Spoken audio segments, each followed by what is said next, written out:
Powered by Arkansas, for Arkansas. This is Inside Arkansas Live. And welcome into Inside Arkansas Live here on this beautiful day here in the great state of Arkansas. I'm your host, John Neighbors, alongside Curtis Wilkerson and Andrew Ellis, and appreciate each and every one of you for making us a part of your afternoon. This afternoon, it's Thursday, folks. You're in the second part of the week as we get closer to the weekend, and we're going to have a lot of things to talk about. Now we get into some Razorback basketball, but looking at the current landscape of the SEC, has had a few games over the past few nights and even some good ones last night we'll jump into. We'll also talk some Razorback football, some Razorback baseball, all the things dealing with the Razorbacks, really. We'll, of course, have our heavy hitters and do a little bit of what's more likely to happen and have some fun with that. And your chats, assuming that you guys aren't being stupid in there. But either way, appreciate everybody tuning in. Fellas, it's Thursday. How are the vibes this afternoon? Getting there. I am happy that this week is almost over. I know the bye week was probably a good thing for the Razorback basketball team. Rest and recover. We heard from Chuck Martin a little bit earlier about that, but it ain't good for me, man. Get back out there and play some basketball. Give us some more games to talk about, for better or worse at this point, as opposed to all the hypotheticals. We're a couple of days away, so I'm doing better. The closer we get, the better I feel. Yeah, it honestly hasn't been the best week. Not that it's been bad, but it's just been kind of a grind getting through it. And when you're coming off a loss, it hurts the vibes a little bit, and it makes that week off a little bit worse. If Arkansas had won Saturday, we probably would have just been partying all week, But instead, man, with the light is at the end of the tunnel. We got some Razorback baseball actually playing at Baum-Walker Stadium tomorrow, which is sick. So we'll get to have some coverage of that. Basketball on Saturday. Big ups to our guy Kingsley, who will not be on the show today, I don't think. If he is, then he's a madman. But hope all is going well for you, man, and we're pulling for you. Absolutely. Yeah, it's kind of funny you brought that up about just kind of getting through it. Was this week, and has this week been more difficult than like the bye week that Razorback football had, where they sucked and they you had to go through a bye week? Was this one tougher? Because I feel like it is tougher than what it was, even though it shouldn't have been in a way, because at least there's some storylines and everything. I don't know if you guys feel that same way. At least we had, coaching searches and stuff like that. It's not, like that. I felt like that kept us afloat a little bit for this one. And now we're just we're stuck in a little bit of a purgatory because everybody was salty after the basketball loss. So they don't want to talk too much about that. Like, you're right, Andrew. Had Arkansas won that game, it would have been party central, man. It's like, oh, damn, can they get a 2 seed in the tournament? What's going on here? And then baseball getting closer and closer, but it's not here yet. And we know it takes a little, as the weather warms up, the baseball fans warm up. Spring football hasn't started. This kind of reminds me of one of those dog days of the summer weeks where we're just trying to grasp on anything that we can. We spent so much time talking about Chris Beard and SEC job rankings and everything else, but we have to. Sometimes you just got to dig deep and pull yourselves out of the dirt a little bit. And we're almost there. Yeah, I think it's worse than the football bye week because we were so desensitized a little bit. We're like, you're coming off a loss, but it's like that loss meant nothing in the grand scheme of all the other losses. And then, you didn't have this fear of other losses because at that point it didn't really matter. Like you said, we're just talking coaching search. I think the sting of that Kentucky loss, like if the Oklahoma game had been the last game we had seen from Arkansas, not that that's like the best feeling in our mouth, but like honestly, we wouldn't have had any intense conversations with the fan base at all this week. It would have been all chill, all just kind of like, all right, what are they going to do down the stretch? I definitely want to get that Kentucky game out of my mouth. Yeah, that'd be ideal to have that happen for sure. I think it's also though too that it's like what you guys said about coming off of a win and all that, coupled with the fact that it's 2 weeks until a home game. I know you got basketball, but you got 2 weeks in between home games. And no offense, but the next game is in Starkville at 11 a.m. It's like not even like, oh, man, well, you got to get ready because you got to go on the road to Florida, or you got to go on the road to Alabama. It's like, no, you get to play, and I'm sure someone's going to clip this, the most boring, non-interesting team in the SEC with Chris Jans as head coach in Mississippi State. I know they got good players. I'm not hating on them. I'm not saying that, trying to say, oh, Arkansas is going to walk them 40-point win or whatever. I'm just saying there's not a whole lot of excitement behind this after coming off of that loss and the fact that it's at 11 a.m. I guarantee you guys, Saturday morning, some Hog fans are going to wake up and they're going to be sitting there and they're going to see a tweet from the Razorback basketball account. It's like tips in an hour at 10 a.m. And they're going to be like, whoa, Wait a minute, we're playing at 11 a.m. Like, well, when did this happen? I thought it was at 4. I guarantee you that's going to happen somehow. But I'm with you. It's a feel of like the summertime, which maybe we should bring back our summer topics of conversation. Just start throwing them out there like we used to do. Of what was it, music and movies and food. I mean, honestly, that's not the worst idea in the world. We're kind of getting back to some of that stuff today with some of the things that you told us you had planned for the show. So sign me up for it, man. And it's true. It's the combination of loss and then somewhat boring opponent after that. Andrew, you were like a minute ago, you said, hey, if it was the Oklahoma game was last game before the bye week, that'd be one thing. It was last year, and Arkansas actually lost that game, but at least we were in Lexington that entire week, like getting prepped for Cal's return and everything. So the bye week last year, Arkansas was in much worse shape as a basketball program, but at least we had the anticipation of something cool when we came off of it. And this year, it's just like, you just kind of need to handle your business against Josh Hubbard and the boys. That's about all we got right now.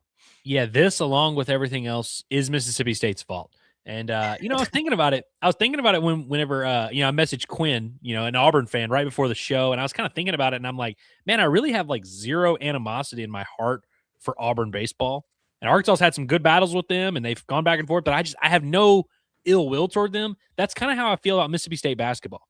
They've beaten Arkansas in Bud Walton Arena and broken my heart, and we've lost some games there, but like I have no real like rivalry animosity towards these dudes at all. Oh, I do. I hate them. I hate everything about them. I hate them in football, and I hate them in baseball. I don't really care about them in basketball. I hate them in basketball, and I'll tell some reasons why I hate them in basketball. But either way, we talked about it a little bit yesterday in dealing with Mississippi State and how you haven't won down there in Starkville since 2015 and all that. So I kind of like having, speaking of topics and fun, when you guys think of Mississippi State basketball, just in general, someone says Mississippi State basketball, who's the first person, whether player, coach, whoever, comes to mind when you think of Mississippi State basketball? Slick Rick. You took mine, but yes, I fully agree. I'm blanking on the dude's name. Curtis, what's that big man they had about 5 years ago that was pretty good? Tolu Smith. Tolu Smith is exactly who I was thinking of. I'm not even joking. Reggie Perry. Can I give you Reggie Perry? Oh, that's another one. That's a good one.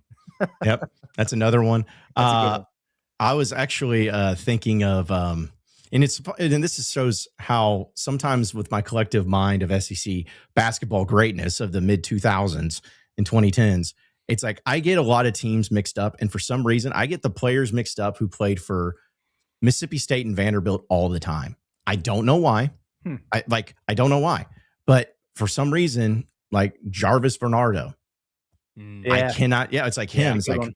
Yeah. But then I kept thinking, I'm like, well, that's not one because he played for Vanderbilt, and I was like, oh wait, no, he didn't play for Vanderbilt. Like it was just always all over the place. But no, Rick Stansbury's to your point, Curtis.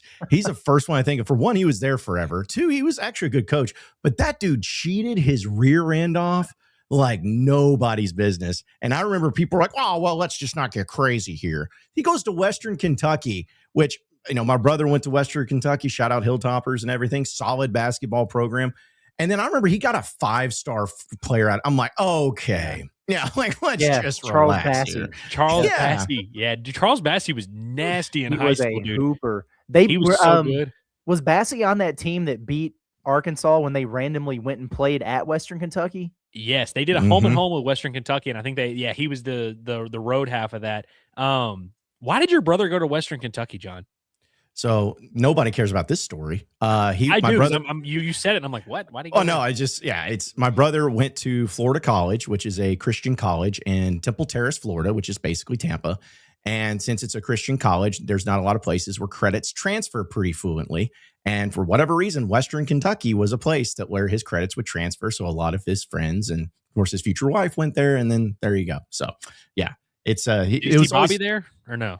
No. He was there though. Do you guys remember when I think it was they played Drake and they hit the buzzer beater in the NCAA tournament to beat Drake from 3? I don't know if you remember that in the very first round because Western Kentucky was a 12 seed, Drake was a 5 seed, and like he was there for that, and it was pretty awesome. But he always talks about TOPS, tops is what they say, because that's what you do if you have 4 letters in your thing. It's like because Kentucky does it, the KATS, cats. I'm like, the fact that you're judging and making your chant based on the Jets, the New York Jets, because that's what they say, shows everything about you. But I do love Big Red, though.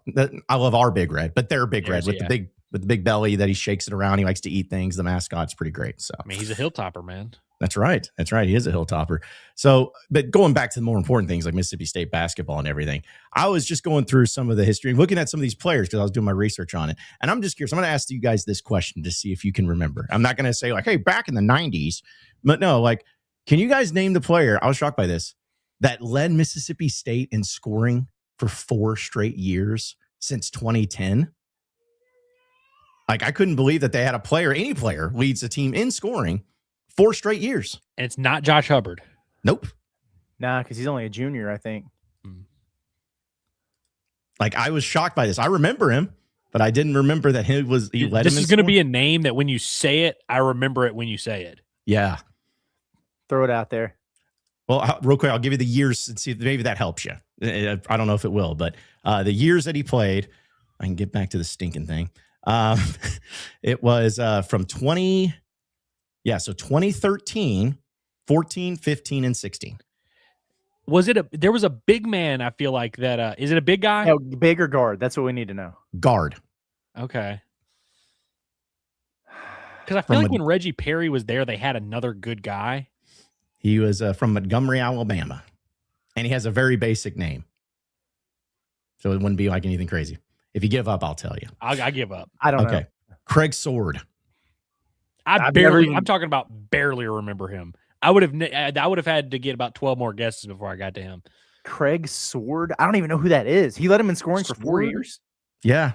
Yeah. And him and let's see. You guys remember Gavin Ware, right? Not really. Oh yeah, Gavin Ware. No, I remember Gavin Ware. Yeah. I don't know that I've ever even heard of Craig Sword, but so that's what's funny is because Gavin Ware and Craig Sword played with each other at 2016, and both of them were really good scorers. But that was Sword's final year. But yeah, that Mississippi State team had Gavin Ware and was it Quindary Weatherspoon? And Weatherspoon was pretty good. Yeah. That was like the guy that I was trying to think of during this conversation because I liked him. Yeah. So, anyways, I just thought that was pretty because I was with you guys. Like, it's not that I was like, oh, I have no idea who Craig Sword is. I remember him, but like you guys said, I was like, I have never guessed he led him in scoring for 4 straight years. I thought that was pretty fascinating. And thinking about some of those players. So, I think those were the Rick Ray days, or what was the UCLA coach that went there? That I thought, yeah, dude, I thought Ben Howland was going to tear it up at Mississippi State. And I'm like, well, no, they're still Mississippi State. There's only so much you can do. So, but yeah, anyways, again, pretty fascinating to see the history and everything. And also to kind of let everybody know, the last time Arkansas won in Mississippi State was when Craig Sword was there and leading him in scoring. So that's just disgusting. I know. If you beat the Sword in Starkville, do you become King Arthur? Maybe you do. If you know what, if they had the social media team back then, they probably would have made up a pretty killer graphic for that. Unfortunately, but I will say too, because somebody was asking me about this, and this was on Twitter the other day. I know a little bit about it, but maybe you guys know more about it. The connection with Reggie Perry and Arkansas, wasn't he like supposed to come to Arkansas, or they felt like he was a Razorback, and then they lost out to him, and that's why there was always some sort of like weird animosity? Because I felt like there was a chance at where either people were reporting he was coming to Arkansas or felt good about him coming to Arkansas or something like that. But then every time everyone saw him, they like booed him. He was committed. So that's what it was. He was committed. And then he decommit. Yeah. Got you. Okay. This is a classic Mike Anderson non-bag drop. well, wasn't that I mean, honestly. Oh.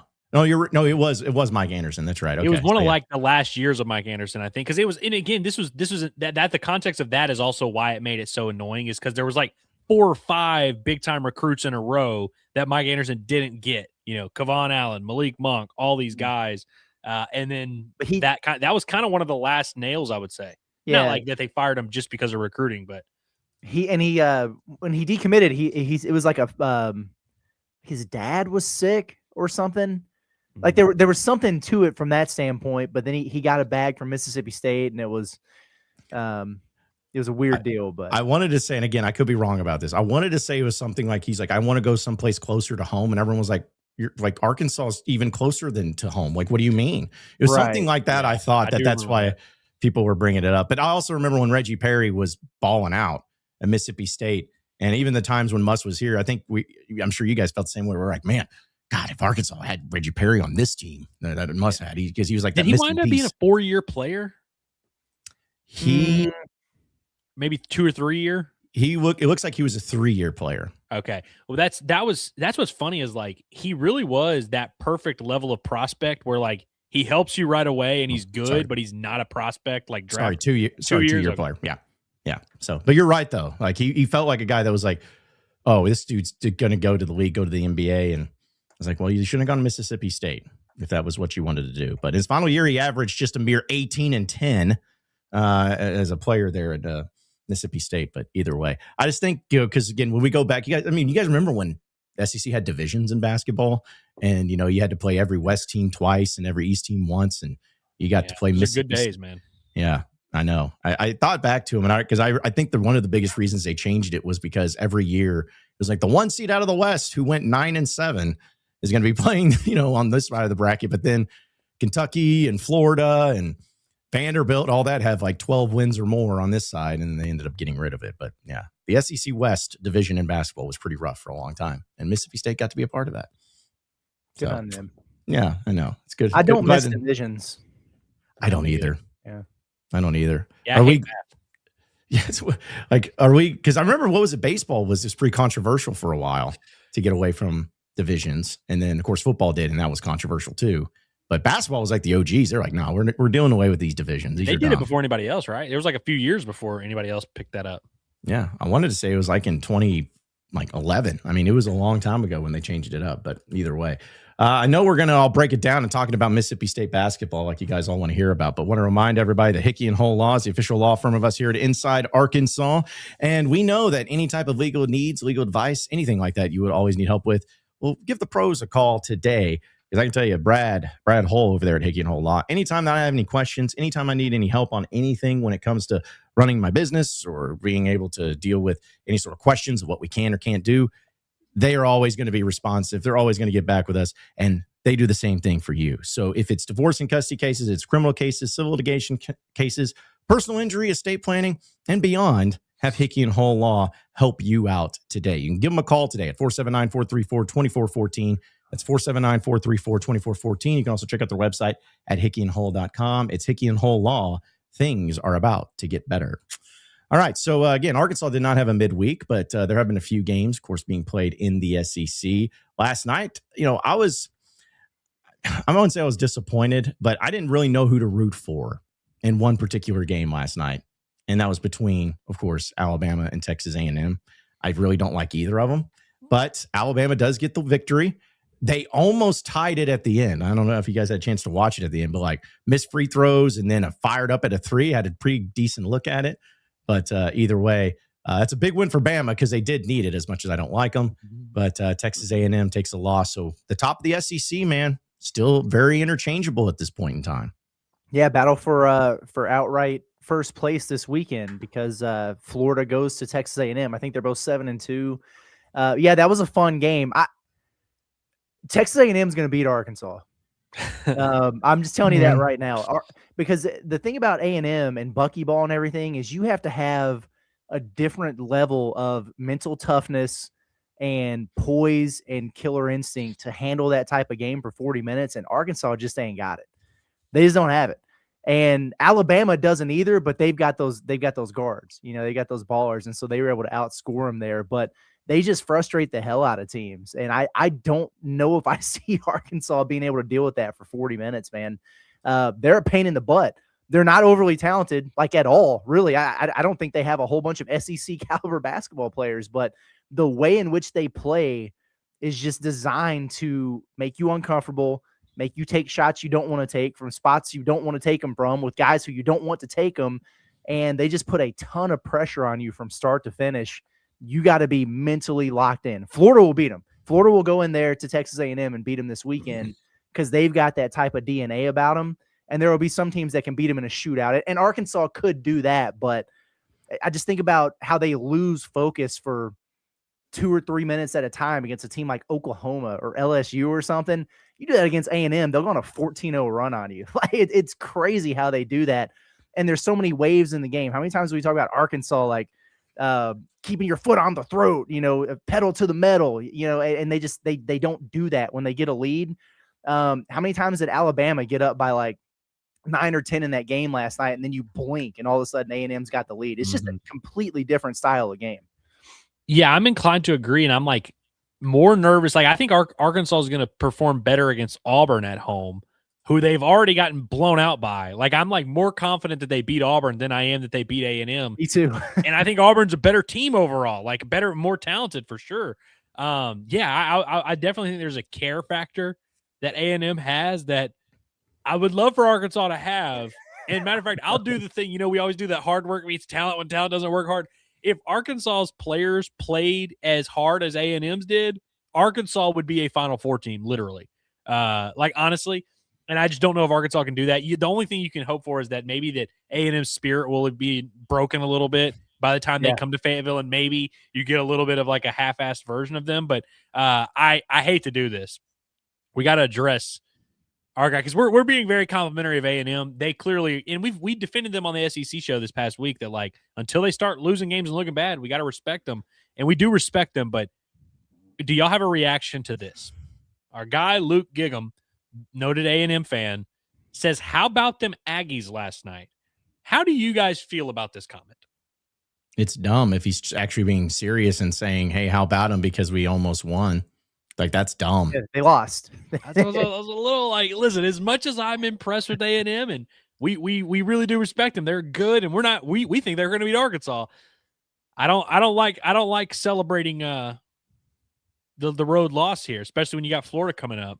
Yeah, it's like well, you scored 97 points, so that's cool, but you still lost. It's like, all right. Bama was 500 before that game. Yeah, exactly. And they got smoked by Florida, which I'm not saying anything bad about it, just saying that it was what happened previously. But yeah, there was not a whole lot of, I'm not saying no defense played. It was just a high scoring affair and a high scoring game. And I'm curious, Curtis, because you said it to you, and I'm not trying to hold you to a spot or put you on the spot, but you said that you feel like Arkansas is going to lose to A&M. Totally understand that.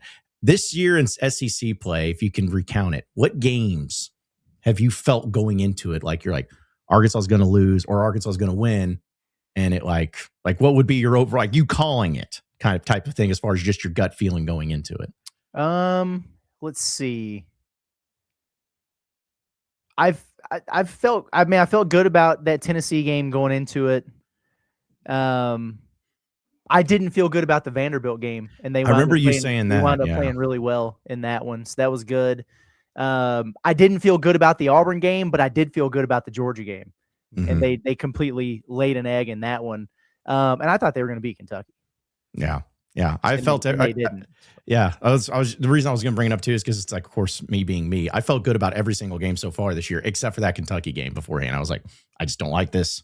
Don't like it. And I felt good about it until you said that when we were in there, and I was like, what's going on here? Yeah, I thought they were Kentucky and Georgia are the two that like I definitely like. I didn't think they were going to lose Kentucky, at least going into like the week leading up. Maybe in the arena, I was kind of like, oh crap, something's happening. But Georgia, I knew they were losing to Auburn. I did not feel good at all at the beginning, middle, or end of Auburn. Never felt like they were like fully going to play well there. I think those are the only two that I'm like, I really just whiffed on. Yeah. Well, I mean, again, I felt like they were all going to be wins, and it was just because I felt like Arkansas is a better team than everybody. And I know that's an arrogant and stupid way to look at it, but it's true. It's like I felt like Arkansas going into that Auburn game at the time, it's like Arkansas is a better team than Auburn. Like Auburn doesn't look very good. Bruce Pearl's not on that bench anymore.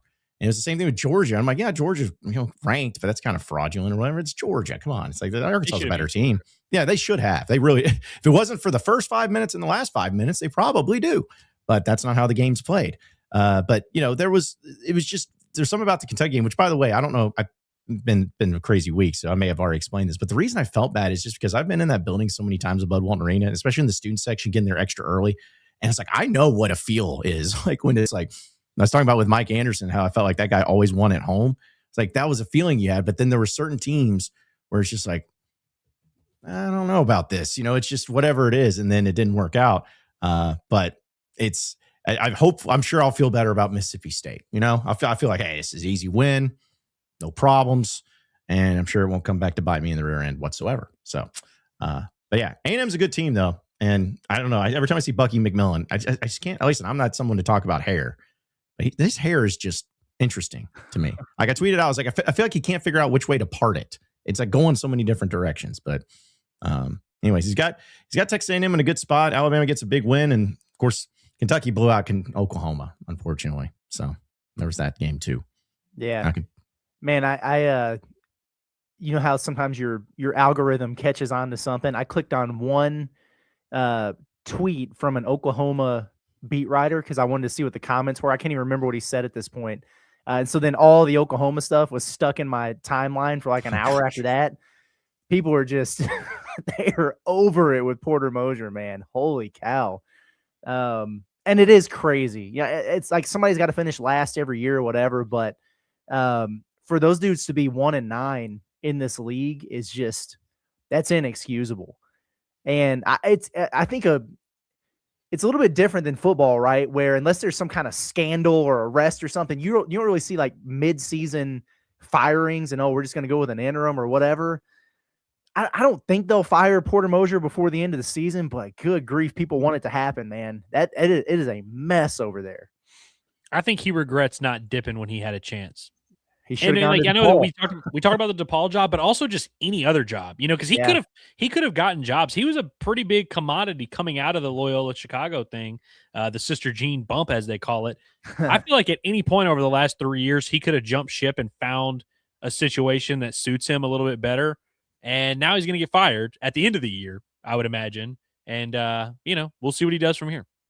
Yeah, with him, I'm sure that there's some sort of numbers that you can look at it. But when you think about those mid-majors that go to Final Fours, and even some of them that are not just going to Final Fours, but pretty consistent like the next year or whatever, those coaches usually really pan out well to their next spot. You think about Brad Stevens, which, I know he jumped to the NBA, but you think about him, you think about, Shaka Smart. Again, I know that the Texas thing, but it's like, they have success. I think trying to remember who the other one, because I guess like Bruce Pearl didn't go to the Final Four with Wisconsin, Milwaukee, and I don't think Nate Oates went, of course, to the Final Four with Buffalo. But the point was like a lot of those Jim Larinaga, that's it. When he went with George Mason, he went down to it was, and I remember they were an 11 seed, and I think that was the only time where there wasn't a single 1 seed in the NCAA tournament. But the point is like I felt like with what he did at Loyola Chicago and him going to Oklahoma, which I'm not saying it's the greatest basketball program, but definitely can have some support. I mean, we were there in Norman, guys. The facility looks good. That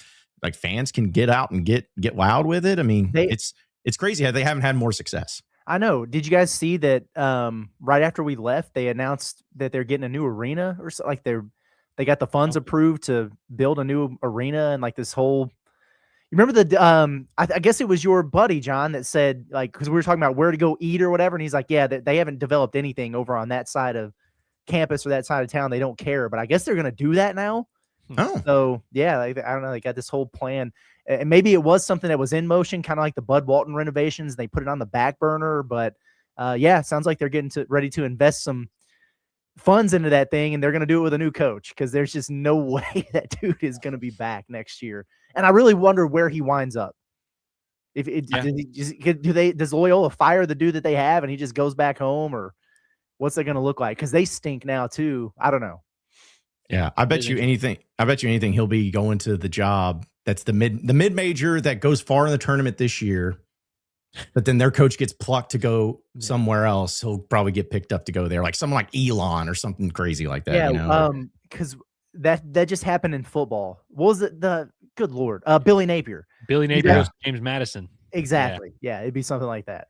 No, but I mean, again, I've never cared really too much about Porter Moser, but it is crazy though, seeing how bad that team is and record wise. And it's like, I think we even last week when Arkansas played Oklahoma, we're kind of like, man, it's almost like Arkansas football a little bit, where they're so close. They're better than what their record shows, which I know the old cliche is you are what your record says you are, but they just choke games away. They don't close out games.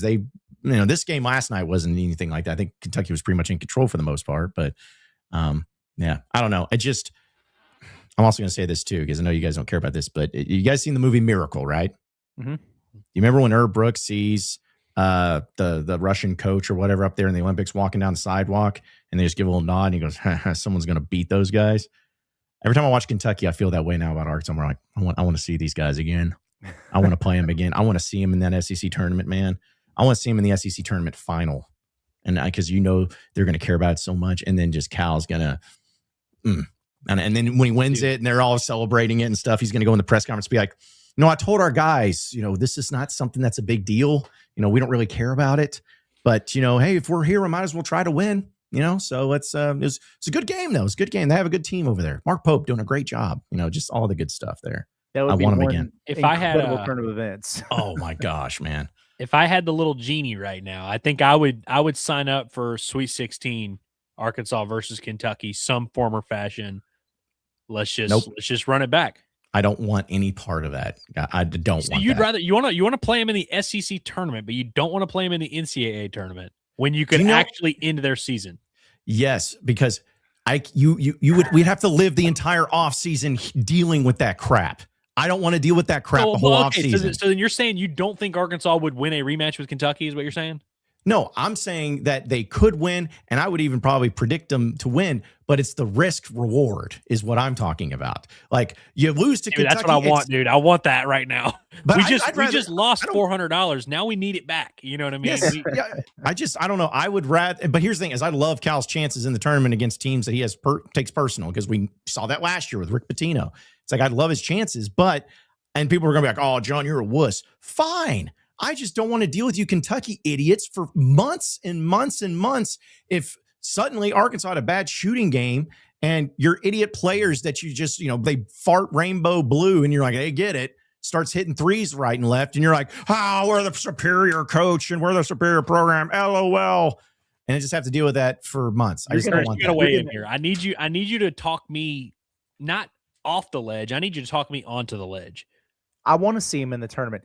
All those things John just mentioned, we're going to hear it anyway. Arkansas already lost this year. You're going to hear it anyway. The only way to shut it up before they meet again next season is to win the damn national championship or beat them again this season. And the ultimate way to do that would be in the NCAA tournament. Because then they couldn't tell you nothing. It's like, what's his nuts? Hubert taking down Coach K. There's nothing left to be said. Yeah. I would just think that if I had my druthers, I would rather play them in the SEC tournament, because even if something crazy happens, like Kentucky winning again, which we all know wouldn't happen, but if something happened again, it's like, all right, well, still get the revenge where Kentucky would probably lose in the first round to some mid-major and Arkansas goes to the Final Four national championship. So I'm like, well, okay, you guys, won the regular season, hang the banner for beating Arkansas. Meanwhile, we're in Indianapolis and you guys are home. I can deal with that a lot more than playing them in the NCAA tournament. And because we all know it's a crapshoot, getting popped and having to see it and deal with it. And I just don't want that. I want to be able to sleep at night without threats coming into my DMs and people calling me the P word often. I just don't want to see it. So I'm like, I just don't want to deal with that stuff. Hypothetically speaking, if Mark Pope were to lose to another team in the NCAA tournament that he had beaten in the regular season, would you then have to stop calling him March Pope? Like if Arkansas beat Kentucky in the round of 32, that'd be back-to-back years. He loses to a team that he was undefeated against in the regular season, but he lost to him in the big moments. Would that ruin the March Pope thing? He never should have started with March Pope. Like it should have never been. It's like, I keep comparing it to you guys remember Kenny Trill from Texas A&M. He plays one game and he's like, Kenny Trill, Heisman, here we go. It's like, can we just relax and maybe let that happen first before it's just like, March Pope, he won his first NCAA tournament game last season and he was being called March Pope beforehand. So it should have never even happened. But, I'm sure that there will be, but here's my thing is even if Kentucky has a good SEC record and gets a seed of a 5 seed and they lose to a 12, it's going to be like, but injuries. I mean, what do you expect? It's like, well, it didn't impact you guys in the SEC regular season. You guys were just fine there. Oh, they definitely have the built-in excuse. They've got the out. Mm-hmm. Anyways, again, I call me whatever name, because here's the deal: if Arkansas beat Kentucky in the NCAA tournament, it'd be the sweetest thing ever, and I'd love every single second of it. but it's just I can't deal with heartbreak at the ends of postseasons anymore. I just can't do it. I know it's going to continue to happen, but it doesn't have to happen the way that, like, Arkansas baseball doesn't have to lose in Omaha the way they did to LSU of all teams. Like, they don't have to do that. They could have lost to somebody else, but they had to lose to LSU in that way. And that's what I don't want to have happen, is that feeling again of having to lose to a team that I can't stand in a fashion that really makes it even worse. And I just got to sit there in it. Like, I just crap my pants and I got to continue on sitting in the chair that I'm in, and I can't do anything about it. I just got to sit there. The Arkansas-Kentucky NCAA tournament matchup is how this saga ends. Like, and Mark Pope isn't there yet. Mark Pope is not on that. He's not on that level yet to where we come to the conclusion of this whole deal, which would be an NCAA tournament matchup between the two. Like, it's got to be like Cal's last year on his contract or something. Pope has proven himself a little bit more, and like, it's somebody rising to the peak of their powers and somebody who's trying to have the Toby Keith thing, and that's what it's going to be. So we don't have to worry about it this year. There's no way that they'll wind up playing each other in the tournament this year or next. I think we're 3 years away from that happening, because this is scripted. Yes. It has to be the way that it's gone down. Yeah. And so maybe next year they'll play each other twice and they'll split. Arkansas wins at Rupp, Kentucky wins at Bud, and it's stupid. John, I think you're right. They're going to play in Nashville at some point, because that's part of it, because Kentucky fans travel down there, and then they were so pissed all the time that Cal just doesn't care about the SEC tournament. That'll happen, but the culmination of all of this, like the final chapter of the book, will be when they meet each other in the tournament. And it might be the Final Four, to be honest with you. Yeah, I like that. Well, I mean, you think about Duke, North Carolina, it doesn't happen every 5 years. It happens once in a very rare instance. And so two things I will say real quick. One, when Arkansas and Kentucky do eventually play in the NCAA tournament, for us that make content about this crap, we're just gonna be able to print money. That's just a fact. Like, we just will. And two, I made the tragic mistake the other day of when the MLB The Show stuff came out. I was excited about it, so I texted my my high school group message and was like, "Hey, I'm excited that Arkansas's in MLB The Show." Worst mistake I could have made, because I got like 7 different comments about oh, I bet you're going to edit the ratings of the left fielder, aren't you? Bunch of mean comments, and I'm mad at my boys right now. Yeah. Well, can you guys let me put a caveat to where, because people are just like, hey, grow a pair of balls, John. Did you leave your balls in your wife's purse? It's like, give me a second. I will justify it with this. If Arkansas plays them in the SEC tournament, like I want them to, and beats them, I don't care if it's in the championship game or what, just beats them. And then somehow, some crazy way, they face each other for a third time in the NCAA tournament. I want that, and Arkansas is going to win. If they have to play 3 times, Arkansas is winning 2 of them. I'm just saying. Well, I appreciate that, because you started this convo by being like, I want Kentucky, give them to me. And then we were like, yeah, let's play them in the tournament. And you were like, well, no. I don't let's not get crazy. Yeah. So we had to get you back on track. I like that. I want a safety net is just what I'm saying. Like, you always got to have a spare parachute. Just in case the first one goes wrong, you got to have something. The SEC tournament could be that, where it's like your season's not over. You could still be really great, because say if Arkansas and Kentucky met each other in the SEC tournament, Arkansas lost. But like I said, Arkansas makes it further than them in the tournament. I'm like, it's just, who cares? It's the SEC tournament. It doesn't matter. No one cares about that game. I mean, whatever. We didn't want to be there anyways. And then, they can go away. But I just could not handle. Like, I'll be throwing up, guys. Like, wherever it will be, whether it's, I can assume anybody in the second weekend or whatever, I'm not going to be around y'all, because I don't want to make y'all uncomfortable. Like, I'm going to be like, I'll go be in the bathroom and people can have interactions with me all day, because I'm just going to be sitting there on the toilet and just like just listening to the crowd and not being able to handle the stress of it. So I'm locked in, man. Bring it on. Yeah. Well, either way, I'm sure it won't go. It's not going to happen, right? They're not going to do all that stuff. They're not going to script it. Just like they didn't totally send Arkansas to the Northeast to potentially have to play St. John's and Rick Pitino. Like, that was just accident. It was just a coincidence, man. Just luck. It was just sheer luck. But I can tell you what's not sheer luck is about finding the best insurance company known to man. And so that's why you need to use OZK Insurance, because they are the independent insurance agency that makes your life better. They're not just tied to one company. They shop a multitude of A-rated carriers to find the best coverage and price for you. And now they've paired that with something that you don't usually see from an independent agency, a full-service mobile app. With the OZK Insurance app, you can see all of your policies under one roof, whether it's home, auto, whatever you have. You can pay the bills. You can request roadside assistance. You can file claims, request policy changes, or even get new quotes. You can do it from your phone. And you get the best part of an independent agent, which is choice, flexibility, and real people, as well as the convenience of modern technology. If you're tired of being stuck with one carrier chasing down all the paperwork, well, just go to ozkinsurance.com store or Google Play Store. It's a local agency, national level options, one powerful app. That's OZK Insurance. So, but yeah, it's just, I'm already gotten stressed just thinking about it, guys. Like just thinking about these scenarios that could play out. I'm stressed about it. But what do you think is more likely, though? This was not one of the what's more likely. We'll get to those, but I'm just thinking, is it more likely where it stands right now that Arkansas wins the SEC regular season or wins the SEC tournament? Tournament. Okay. Yeah. We agree. They've got a good shot at getting a double bye there. So, 3 games, sure. Why not? Yeah. Yeah. I'm with you too. Because I was trying to think of when, you're looking at the standings and seeing how like, hey, Arkansas, it's not that, they're way up there at this point in time, but, they still are in the mix. They're five and wait, hold on a second. No, that's Alabama. I'm looking at the wrong thing. Arkansas 6-3, which is just where it stands right now. Teams ahead of you are just at 7 wins. Yeah, they're a game out and they do play both teams. So yeah, I guess if they beat Kentucky and Florida, they are winning the SEC regular season. Is that fair to say? If they win both those games, they've won the regular season. Florida and A&M. Well, I was going to say Florida and Bama, but I guess okay. Let's do Florida A&M. Florida A&M, 2 teams in front of them. They win the SEC regular season, right? Probably. Yeah, because then the Bama game might be like your only loss if it is one. You know what I mean? Hey, hot take. I kind of want to win the SEC tournament.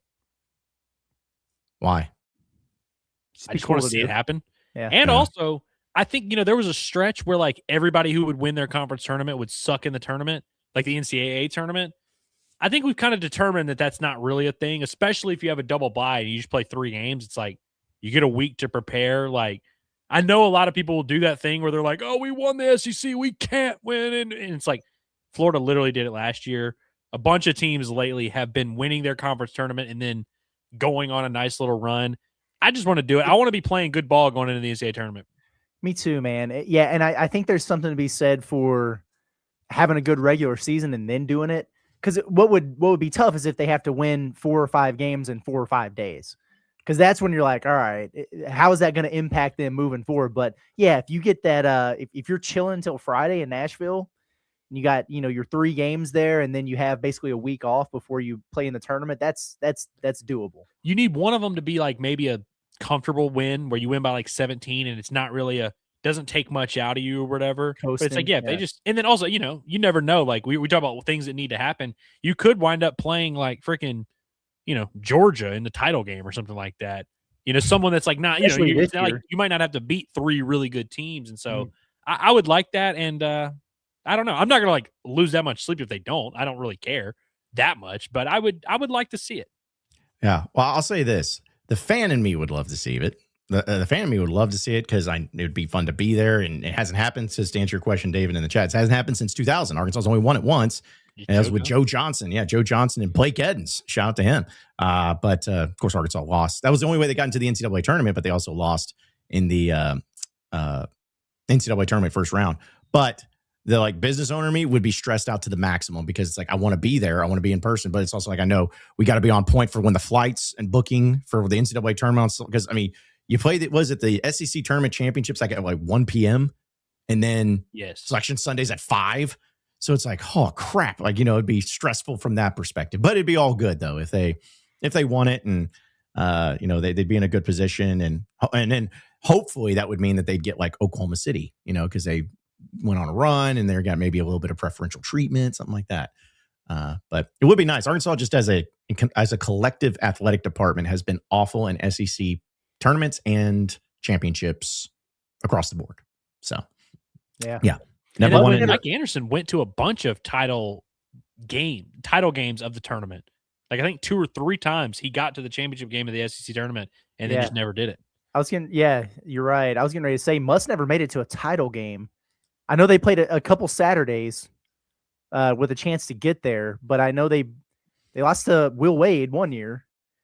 They lost to Texas A&M one year. Yeah, they never did get there with him, did they?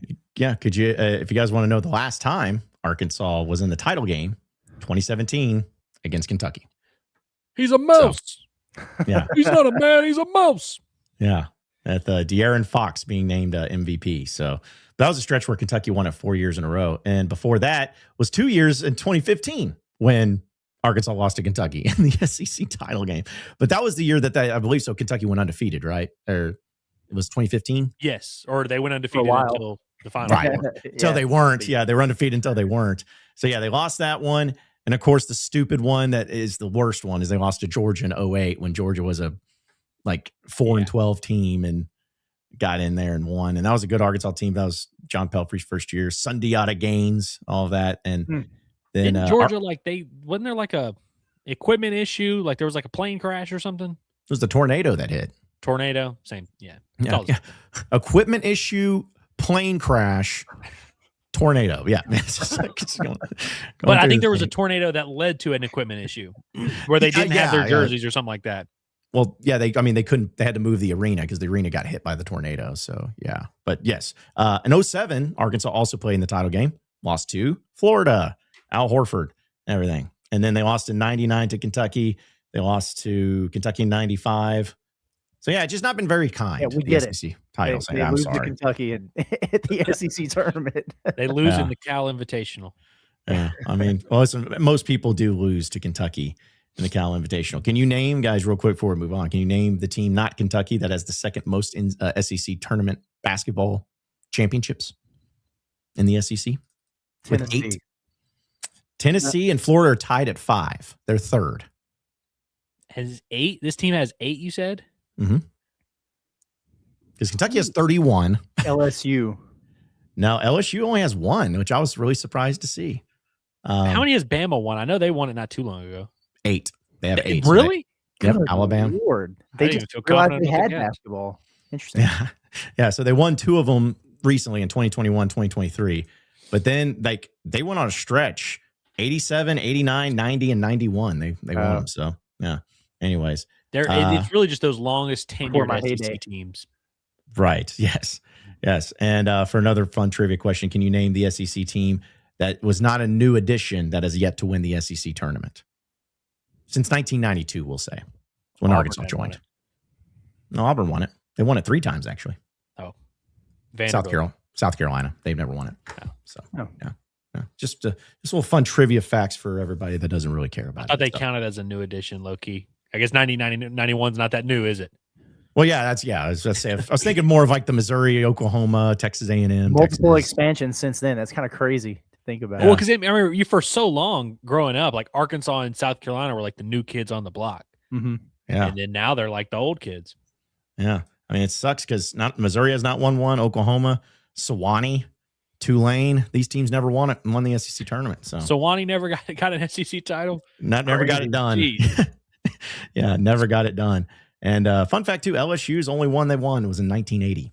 So they got quite the drought of tournament championships. So anyways, enough of the historical stuff of SEC basketball and everything, because I know we'll get to some of your chats, but we also want to do a little bit of what's more likely here. And I want to remind everybody that Alumni Hall is our official sponsor here at Inside Arkansas, because it's the #1 Razorback apparel shop in the world, and it's not even close. They have everything. I mean, truly everything. We love doing our live shows there. We're going to be there the Friday before the Missouri game, and everybody that comes in there to hang out with us, or even if you just go in there because you need some great Razorback apparel, it's incredible to see the amount of things that they have, especially with baseball season coming up. Folks, they're going to have those baseball hats. We get asked all the time, hey, when the baseball hats in? They're coming in. They got the baseball jerseys in stock right now, and if you can't get to the store, do this instead. Go to insidearkansas.com/alumni hall. That's insidearkansas.com/alumni hall. Scan that QR code right there on your screen. If you do that, it'll take you right over, and you'll be able to shop online and have it delivered straight to your door. And again, they have everything for men, women, and kids. They have the high quality stuff like Southern Tide. They got Columbia. They got, we're talking about Peter Millar. We're talking about Johnny O. They got everything. So be sure to check them out with Alumni Hall. It's the ultimate Razorback shopping experience. So guys, we haven't done this in a while. And we used to do a little bit of what's more likely, and I know we'll get to the chat, but real quick, we'll do a few things with this that comes up when it comes to Razorback basketball mainly, but some other things too for what's more likely. So this is, again, got my research and development team to help me out with this one. What is more likely to you guys? Hogs beat Florida, Alabama, and A&M, or they win every single other game except for those three? The latter. The latter, every for game except sure. Yeah. Yeah. That's what I was thinking too. That's why I want to start with the worst one, and better one, because I feel the same way. Would Dude, you if they sign beat up all for that? three of those teams, I don't even care what they do in the other games, honestly. Also true. Yeah. Like what would get them a better seed? Ooh, getting- now this is a good conversation. So if they went like 3-6, Or Yeah, 6-3. Those are like, big time quad one yeah. type wins, or you get 6 just kind of meh. And then Dude, They'd they have 9 SEC wins, right? Yeah. That would be a little bit tough. That would be the only one, but it's because that's tough. Because they're not gonna. I don't think they're gonna get swept with these road games this week because that would be super damaging. But Sure. Well, and also too, I'm thinking about like that would include, because you've already played. I guess you would lose to LSU again, but it's like you already lost or beat South Carolina and Oklahoma, and you don't play them again. So it's not like you'd have like the worst loss on your schedule. The worst loss you would suffer would be Mississippi State yeah, the rest of the way. So, man, I don't know. That net ranking's stupid. So who knows? Maybe if they did go 3-6. That's what you need to do, Cal. Just go all in on winning those 3 games and let the other ones come as they may. So I'm working on this as we speak. By the way, so carry on. I'll tell you exactly what it would look like. But Well, my question is, has Arkansas beat a team in SEC play that they weren't supposed to beat? I mean, I don't think they've won a game as an underdog, if I'm being honest with you. were I know not- obviously they weren't supposed to beat Vanderbilt by 30, but they were projected to beat them. Were they at the I end? thought I don't they were. remember how it closed. It was I very think they close, were like though. 2-point underdogs, or sorry, 2-point favorites or Favorites. something like that. But that would be the closest game to it. I don't like Arkansas hasn't beaten someone they're not supposed to beat yet. They've obviously lost games that they were probably supposed to win. Obviously, the Kentucky game fits that, but I think I know sometimes this is an oversimplification, but it's like I think Arkansas is due to beat someone they ain't supposed to beat. I would yeah, agree that's with why. that. That's why I think that it's like, I mean, what if it's A&M or whatever? That's why I'm just hoping they go 1-1 against Bama and Florida on the road. Like, just win one of those games. And again, I want to win both, but I would be satisfied if you just won one of those tough road games in places that you don't win very often or at all. I would take one of those. So I'm almost done with this. Let me just flip real quick. If they do the 6-3 thing where they lose those 3 big games, Torvik projects them as the last 5 seed. 12 Is, SEC wins. Yeah. So, Okay. so that would have them as a 5 seed. But let me do this real quick. So Bama would be a win. Gets swept by Missouri. Yeah, that would blow. That'd be pretty rough. Okay, so it's just loading up here. So then if they went 3-6, but they got 3 massive wins, they would be A 5 seed roll, again. please. I think it's gonna be like A 7. Yeah, a Oh. 7. So it's kind of close, but So then I think there's a real argument to be made of like how important those 3 games are. Let's say they go 5-4, but they win those 3 games. It's like then you're probably cooking there. But yeah, I'm good. Sign me up for the 6-3 where you just hold serve, and that's how conference play plays out for Arkansas. You beat everyone you're supposed to beat except freaking Kentucky, and you lose to everyone you're supposed to lose to. yeah. But Curtis, did you put in them winning a game or 2 in the SEC tournament? Because I know that people will probably be saying that. I mean, I know you can't do it. I'm not asking you to. I'm just saying. Yeah. You can do that on the simulator, but at the same time, it would depend on where they finish in the regular season. Because if Arkansas had to play in Wednesday Sadness, and they had to win a couple games early, then that could impact their seed. But once you get past Friday, nothing you do in conference tournaments. They've got teams like seeded and already put on their spot by that point. So Arkansas is never allowed. In fact, that should be the ultimate thing. If Arkansas is ever in Wednesday Night Sadness, whoever the coach is needs to be fired on the spot. That should never happen again. They should never be in Wednesday Night Sadness. it's just not Must a would have been place one to and be. done then. Yeah. Different circumstances. Must lived in Wednesday Night Sadness, low-key. Yeah, his last year we were Wednesday Night Sadness, little overtime action with Vanderbilt. Epic Stackhouse win last is game. what that was. Yeah. With me and Andrew at the old office building, watching it, doing a live stream and seeing the buzzer beater at the to send it to overtime was pretty tough scenes. Sheesh. Yeah. Amazing how things have gone on. But either way. All right. So as far as some other really bangers of what's more likely to happen. I already kind of alluded to this one a little bit, but how about this? Darius Acuff gets a double-double, or Malik Thomas gets held scoreless. And sorry, hold on. Sorry, real quick before you answer. I got to clarify. Darius Acuff's double-double is not with assist. Oh, League doesn't score. yeah. Okay. Because League could just really have a harmful hand injury over there. This could be the game where you just are like, oh yeah, this dude's really cooked. Mm-hmm. He's practiced all week, by the way. I know. Oh, that's good. Thomas. Yeah. Who's the player? Who's the player that's like, if you were to bet money that it's like, if I said, hey, on Saturday, this particular contributor is going to be held scoreless, or this starter, would it be? Yeah. The guy who goes scoreless. Going scoreless. Yeah. Yeah. Trying to think of a way to word it. Well, I mean, Nick Pringle. Yeah. Nick Pringle and Carter Knox are just going to be like, arm wrestling for the right to go over. Yeah. Maybe that's not a good question. I should just ask it because it's just like we're all going to know the answer to it. But well, no, it is a good question, John, because you got like 4 candidates. It's crazy. Isn't like it? if Billy, because I mean, Billy, we love Billy, but like, would it stun y'all if Billy had a scoreless game? No. Would it stun you if DJ Wagner had a scoreless game? Not absolutely not. Yeah. No? You and it kind of would at this point. Yeah. But yeah, I mean, that's legitimately 4 candidates to go scoreless any given night. Of all the guys we just mentioned, Carter is the least likely to do that, honestly. Carter's going to play good basketball. He will. One of these days. He has been. Yeah. He didn't against Kentucky. Sure. Right.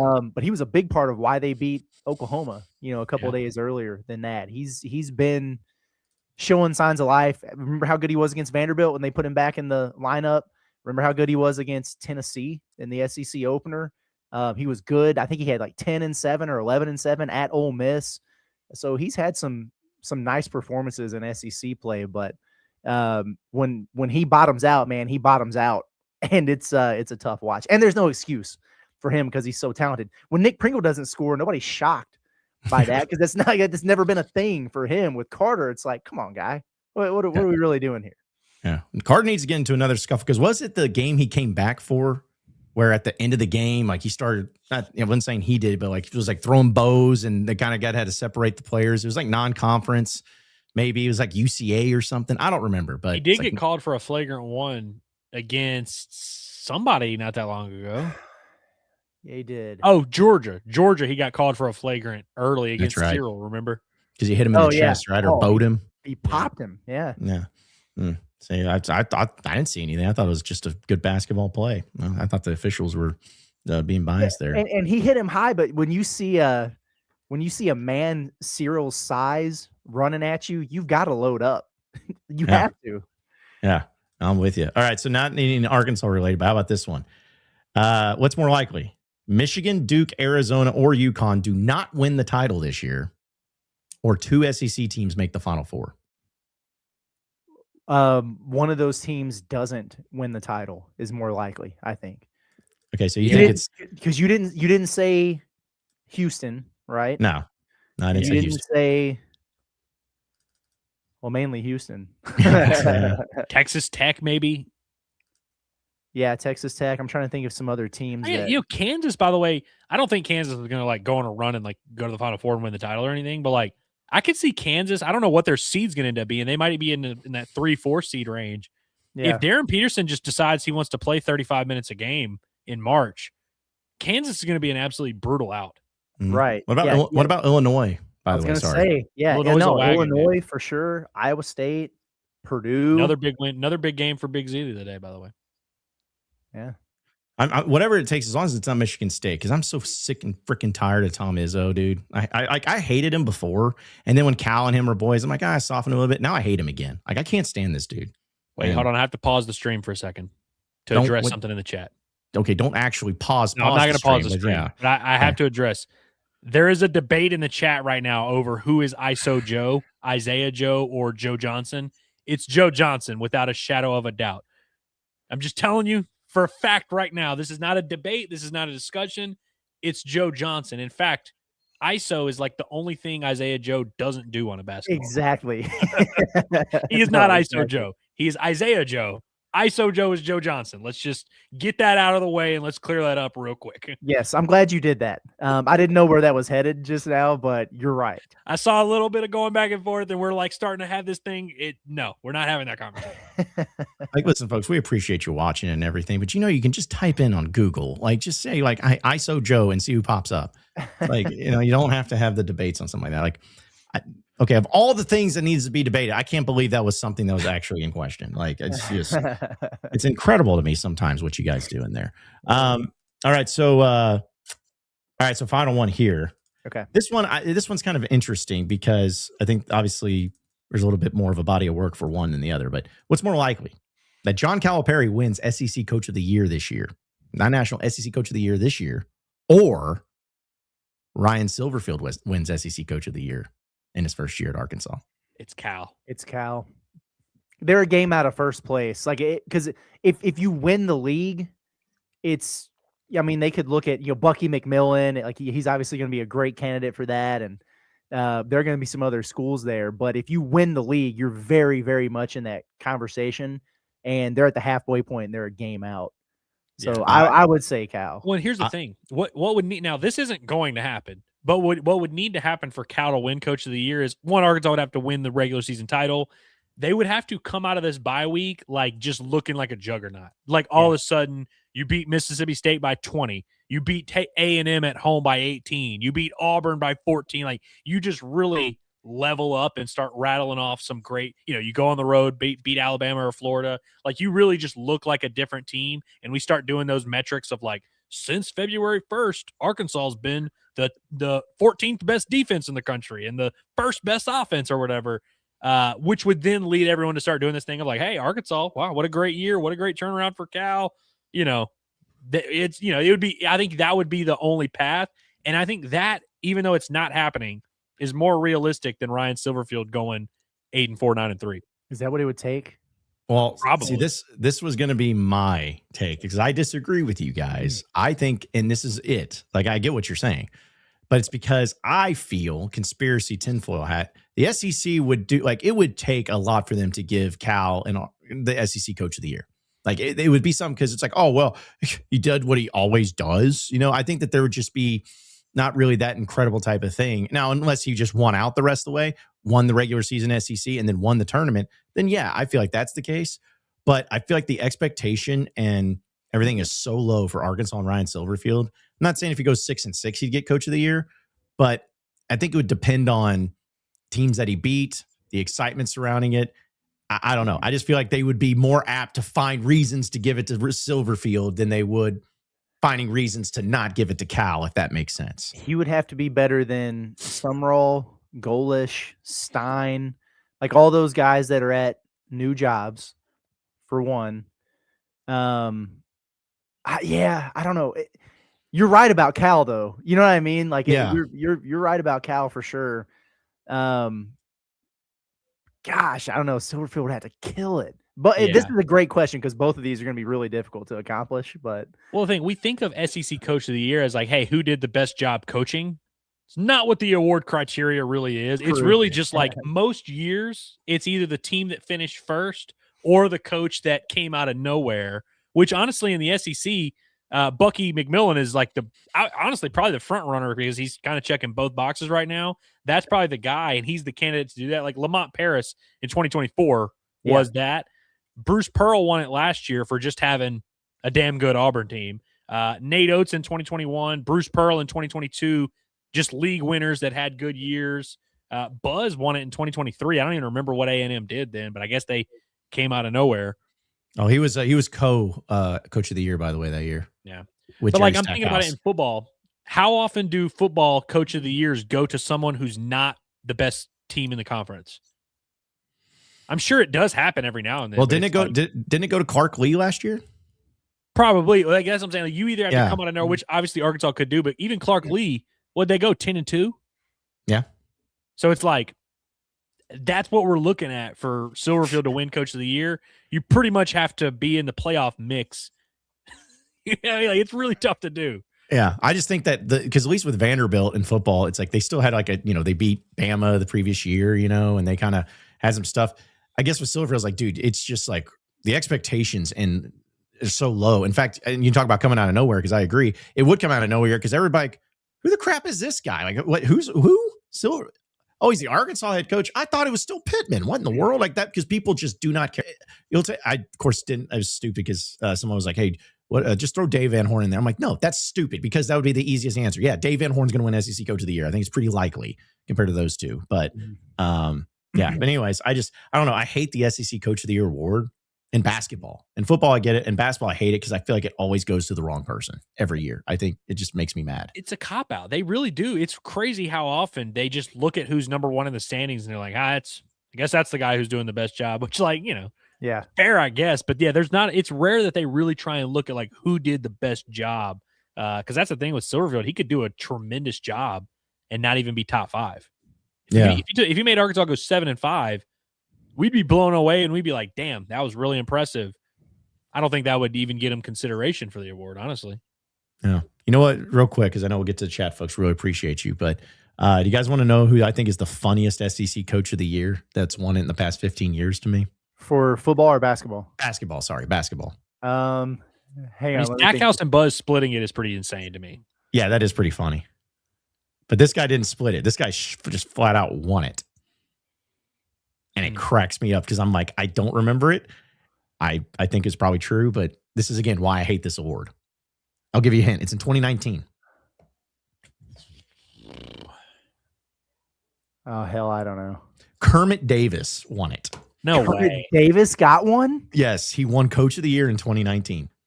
Good. Dang, did Ole Miss have a good year? I genuinely don't remember this. That's what I'm saying. Like, I was like, because I felt like he had was an Andy Kennedy type thing where he's like, yeah, a year or two, maybe. I'm looking him up right now. Like, but yeah, when I saw that, I was like, 2019 Ole Miss. 20-13. That would have been Arkansas. That would have been Anderson's last year. Yes. So they went from 12-20 to 20-13. See, that's the type of coach of the year Ryan Silverfield could win. Yeah, and they doubled their SEC wins. Okay. And he won Coach of the Year. Like, I don't know. Will Wade went 16-2, 28-7. Tennessee went 15-3, 31-6. Cal went 15-3 and 30-7. But no, the Coach of the Year was Kermit Davis for going 20-13. Freaking hilarious. And insane. then he was fired 2 years later. Yes. Again, that's why I hate that award. But that was also close because Mike White also won it, guys. Mike White won Coach of the Year in 2017. So, dude, between Stackhouse, Mike White, who was then eventually fired at that job, like a lot of fired coaches on this list of the last 10 SEC Coach of the Years. Yeah. And what's crazy too, and I know they have only been around since 92. Arkansas has only won it one time because you just heard some of those names. You're like, how in the Arkansas has only had, of course, Nolan Richardson won it. I think we talked about this, Curtis, in Auburn. I think we talked about this when we were sitting at Taco Mama's. The year that Nolan Richardson won SEC Coach of the Year was not in the title game. It was not even in the Final Four game. It was in 1998. Mm-hmm. He won Coach of the Year. And so, anyways, just fascinating stuff there. I love looking at this stuff. Like, seeing Mark Gottfried win it and seeing Rod Barnes from Ole Miss win it and guys like that. And then Trent Johnson, I forgot about him at LSU. He won it too. So either way, pretty tough scenes there. Let's go ahead and get to your chats, folks. Appreciate everybody listening and tuning in and hanging out with us here on a Thursday show. Start off with David. Super chats get read first. He says, we are only 7 sleeps away from realizing we have to subscribe to Flow Sports. Y'all remember to set the cancellation dates in your calendars. Yeah, dude, that sucks. That actually does suck. Somebody just step up. I know I shouldn't be advocating for this publicly, but I'm going to do it. Someone step up and stream this in some form or fashion on whether it's Twitch, whether it's some weird site that we have to create a login for, just something. You just put this game somewhere to where people don't have to pay to do this. This is the stupidest thing ever. I'm putting Andrew on speakerphone. He said he's going to give me the play-by-play the whole time. Yeah, might just do that. Yeah, forget Phil Elson. Just have Andrew sitting there hanging out and hearing the crowd in the background. No, you know what's funny? I just got hit with a gigaton of deja vu because I'm like, Andrew, I'm pretty sure you have said that exact phrase of, I'm not advocating for this, but somebody just step up and stream. I don't know if it's always about this event. It might be, But I feel like there's other events too that maybe happened that either weren't being streamed or were on Flow Sports or whatever. Like, I'm not advocating it, but Listen, somebody it's needs to step possible. up. In 2021, I was still in college at that point. I streamed the entire thing on Twitch. Some guy named like Farm Life 420 or something like that was he streamed all 3 games, and it was awesome. You know, when they play it in Houston, the Astros Twitter account just streams them on Twitter and YouTube for free. That's cool. I don't know why like the Rangers won't just step up and be like, oh, hey, thankful to these colleges coming in here and using our facility. Let's let people watch this. It's the dumbest thing ever. I can't believe Flow Sports exists. Yeah, chatters are going to come and be like, "Oh, classic Andrew talking about the Astros doing so they cheat, but yeah, the Rangers, they win it the right way, and you just hate her." So I'm sure it's going to happen. People just hold on to everything and try to make connections there. Shout out to Steven, Super Chat Appreciate says, I was in Kentucky, live stream being Arkansas's Cats by 21. They were fed up. I'm sorry. I tried to read that. He was doing what Cats 20 by 21 does in our chat. He was doing that to Kentucky chats. Okay. Causing some stirs, ruffling some feathers. Well, Steven, I guess that's good, but I think you picked a weird time to do it, frankly, because we don't really have a ton of legs to stand on right now. No, not really. Yep, that's right. Everybody be back. Hey, listen, they go 2-0 next week. Beat Mississippi State and LSU on the road. You're like, you know what? Irrational confidence for beating 2 bad teams. Oh yeah, on the road. But Curtis, it's on the road. It's hard to win on the road. That's right. Yeah, never apologize for a road win, man. Yeah, and then Auburn comes to town and be like, dude, no way we're losing to Auburn twice. Like, Cal doesn't lose a team twice in a year. It just doesn't happen. Different team than that first matchup. Yeah, because Cal did not get swept last year by any team, right? Like that he played in the SEC. Like he beat every team either. He swept Texas. They got their get back against Missouri and LSU. Against LSU. That was it. Yeah, that's right. Let's see. DGD Money says GGZ last Saturday. Love Cal and Pope. Good games. Yeah. Thanks. Why is that the acronym for that? That's the best I can come up with. Yeah. Normally people just put GG. John, you're a gamer. You should know the GGs, right? I don't know the Z part of it. I thought that was the like Z part of it is a little weird. Yeah, is it GG or intern GG is the only one I know. Like it's just like maybe that. But let's see. Oh gosh, Ozzy comes in. Is Josh Hubbard the guy that karate kicks you? Yes, he is the guy that karate kicks you. Every time he elevates for a 3-pointer, he's kicking those legs. Dude shot 6 free throws at Arkansas last year. They were all from him kicking someone in the chest on a 3. It's crazy, man. And now he doesn't kick as bad as Fears. Well, that's different, but yeah. We're going to bring that up here in a second. Because, that's crazy, man. This, again, another reason why I can't stand Tom Izzo. So let's see. If you're aware of Justin says, Chuck Martin. Oh, yeah, I got to hear from old Chuck today. Chuck Martin was asked about starting Billy and Knox together. I liked what he said, which Curtis brought up a few days ago, and it does make a lot of sense. Yeah. He's talking about playing them together more. But yeah, it's what she was saying. It would give you more length and everything on the wing. The problem is only one of those guys would be playing the wing. It could be a 4-guard look. The interesting thing about it is if you run the numbers, let's say you put both of those guys on the floor and take Pringle out. You sub Billy into the lineup for Pringle. Obviously he wouldn't play the 5, but you understand what I'm saying. Arkansas's rebounding gets substantially better. You take the starting center out, put a guard in, and the rebounding gets better for the team. But no, it gives them some length, some versatility. I think it makes them a little bit harder to guard because they wouldn't be playing 5-on-4 out there. I don't know if Mississippi State's the team that they're going to do it against a bunch because they play so big. They stink. Their front court's not good. But they'll play a bunch of big dudes in there. So I think it's going to kind of be a status quo game lineup-wise for Arkansas. But against LSU, because they start – 4 6'7" wings out there. I bet we see quite a bit of it against them. Also, too, let's see. Was this a question I was going to answer just real quick because I didn't want to continue to do any research on it. Where'd it go? The one that was talking about Ole Miss and Mississippi State. When was the last time? Oh, right here. Hog on. It says, sorry. It says, when was the last time we won at both Starkville and Oxford in the same season? The last time we won in Starkville, which is 2015. Because I did my rigorous research. Shout out to Hogstats. Arkansas won at Ole Miss 71-70. in 2014, 2015. Can y'all name who hit the game winner in that one? Because it was a buzzer beater. Michael Qualls. Nope. No, he hit one in Vandy. Who hit it? Manny Watkins. That's right. Manny Watkins hit a little floater game in Oxford. Stud. Yep. Good for it. I remember it was only the time that I called it where I was, of course, joking. Like with a minute left, I'm like, I think Manny Watkins hits a game winner. And I remember I got quote tweeted, and I cannot remember who it was, but it was the most random, like professional NBA or former NBA player that was just like, get this man a raise. And he quote tweeted me. And I was like, that's cool, man. I appreciate it. It was like, not Stephon Marbury, but it was somebody like that was just kind of like a random, like, oh, what does this have to do with anything? So that's my only reason I remember about Manny Watkins hitting that game winner. You know what they call Stephon Marbury? Starbury. Darius Acuff 1.0. Oh, I did not know that. A lot of people have been given that comp for Darius Acuff, similar kind of game. Yeah, there you go. A few more here too. Cody says, is anybody in Jonesboro? I need friends to watch Hog games with. Well, So I'm cautious here because I think we do have listeners in Jonesboro. Yeah. I think like Finch and Ryan, right? Are Jonesboro guys. Over that way, like Northeast Arkansas, maybe. Yeah. Thanks. John Beckman. I mean, come on, we got a lot of Jonesboro guys, but Cody, I don't know. That might not be your crew, Cody. Beckman, yeah. I was like, you can test the waters, but you might have to workshop a few different crews. I don't know. Yeah.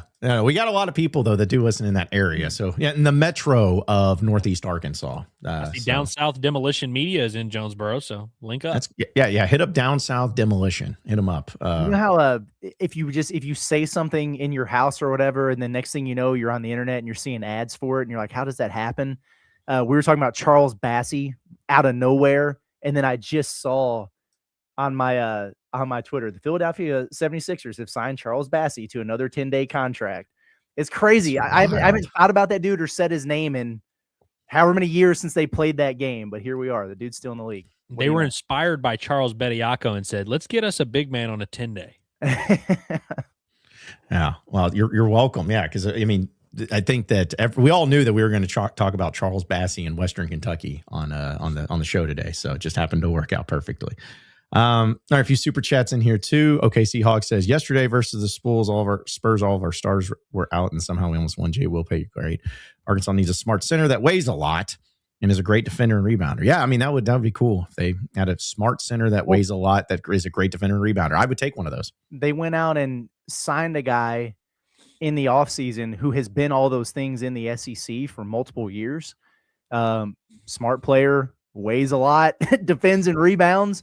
And he hasn't done any of those things. So that's what they need. I made the point today on the pod at the Palace. Every time Cal is asked about Pringle, he's like, well, he's a joy to coach.